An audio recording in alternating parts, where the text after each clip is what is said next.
Isang bangkay ng lalaki ang natagpuang palutang-lutang sa pier sa Parang, Maguindanao. Yan at iba pa sa pagbabalita ni Mobile Journal, Kayla Makantan.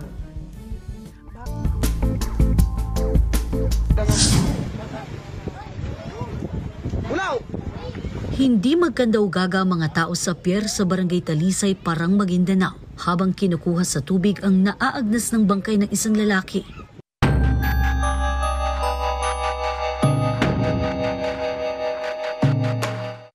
Maputi ang balat, 5'6" ang taas at tanging shorts na may cartoon character design lang ang suot ng bangkay na palutang-lutang. Alas 12:40 ng tanghali kahapon, namataan ng mga tao ang bangkay. Kalansay ng ulo nito, kaya hirap silang malaman ang pagkakakilanlan nito. Hinala ng marami, ito na ang American vlogger na napabalitang dinukot sa Cebu noong October 17.